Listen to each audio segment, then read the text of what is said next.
Welcome to Managing Generosity, Guilt-Free and Pressure-Free Giving. I'm Angela Taylor, and this is a partnership between the MACCP, or the Manitoba Association of Community Care Providers. This is a four-part series that we've put together for you to grow your strength in managing when money is spicy.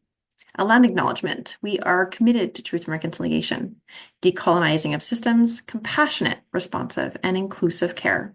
We acknowledge that we are gathered on ancestral lands on Treaty 1 territory, the original lands of the Anishinaabe, Cree, Anishinaabe, Dakota, and Dene, and the homeland of the Métis. We acknowledge that our water is sourced from Shoal Lake 40 First Nation and Treaty 3. The details of this webinar is generosity and feeling pressure to give. Cultivating compassion for self and for others so that kind thoughts, kind mind, it's a skill we can grow, and it's sometimes really tricky. Practical solutions for managing generosity. So what do we say? What do we do? How do we manage it? Because I know it's very tricky. We're going to start with feeling pressured. We can feel pressured to give our time, money, or energy. Pressure can be the result of guilt, obligation, you have to, or social norms, meaning that that's just what's done. Things like, you owe me, that pressure to give back because you receive something. Sometimes we have that in our family. You don't deserve it. We are made to feel like a gift isn't truly deserved.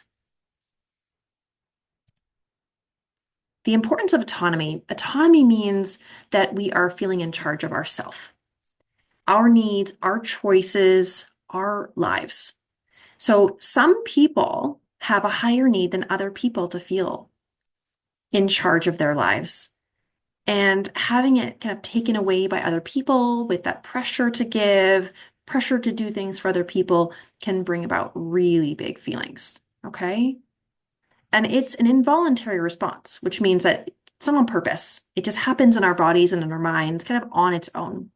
So we can experience this when we feel like other people are kind of bossing us around, that they are expecting of us a certain outcome, like we are going to be giving, okay? Being told what to do. A few of us are a little neurospicy, and being told what to do is bringing about some real big body and mind emotions, okay? Removing options and choices, you will do this, okay? That doesn't feel so nice.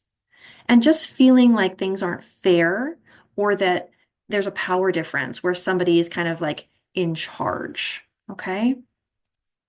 Now, when we feel like we are in charge, it's a felt sense of safety. Our battery gets full, okay?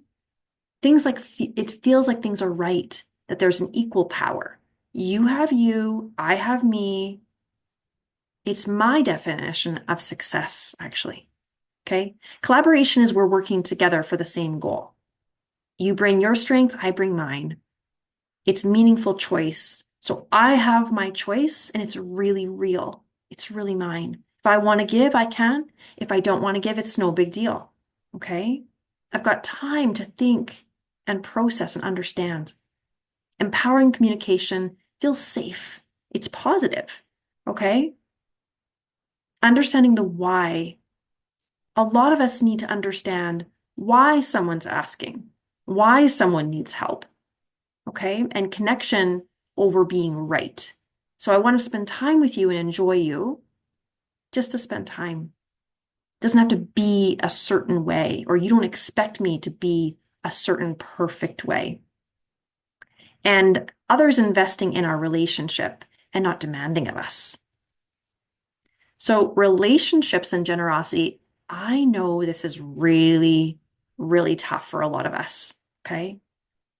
Generosity means being kind and giving to others without expecting anything in return, which means sharing your time, helping somebody, giving something that you have that maybe somebody else needs more. It's about making other people feel supported and cared for, loved.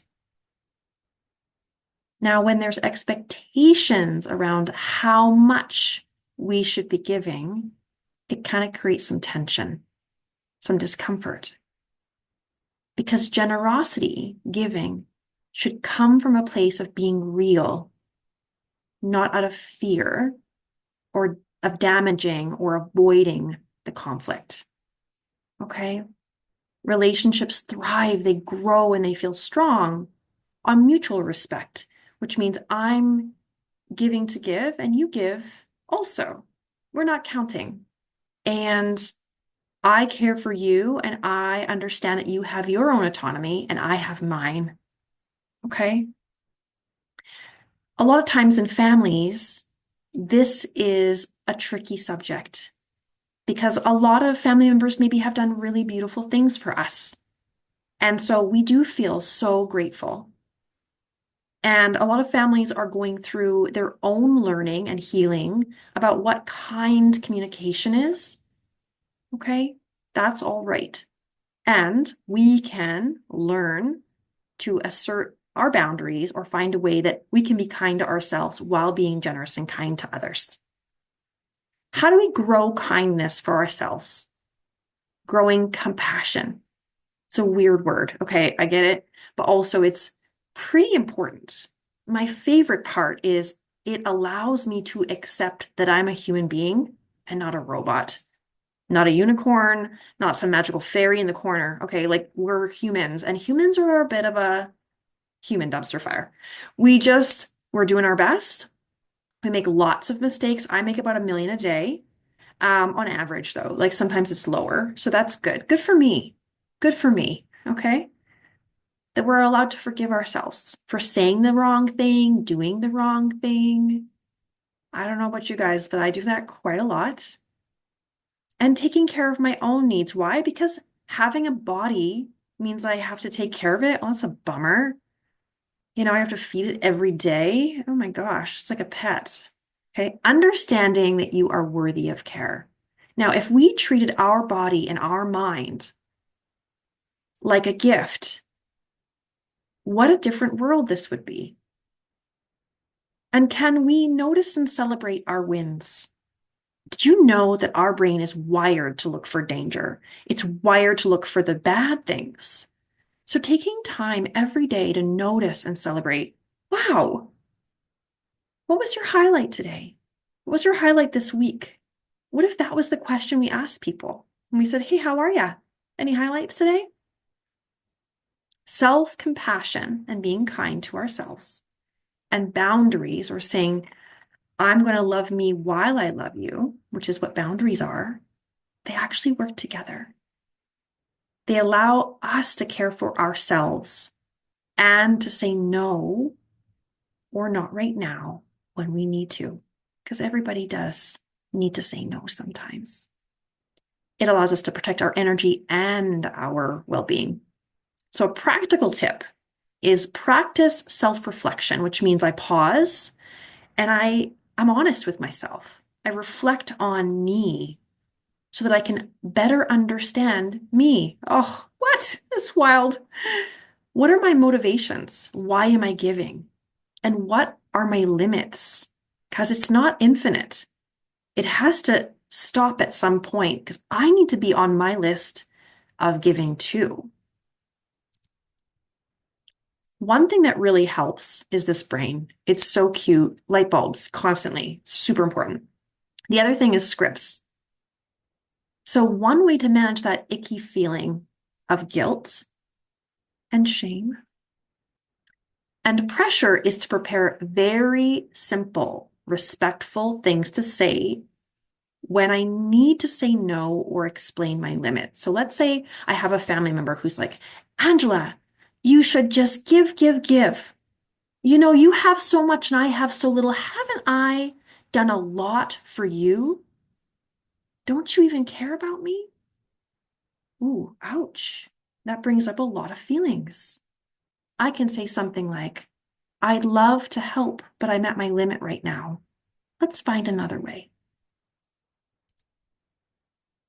Walking away gracefully means I'm allowed to pause. It's not that often where there really is an emergency where we're needing to do something immediately, even if our brain says. That's why we're like a superhero, okay? We're trying to figure out left and right. So, walking away from demanding or overwhelming situations allows everything to simmer down. This is not about abandoning or leaving somebody forever. That's not the thing. We're not doing that.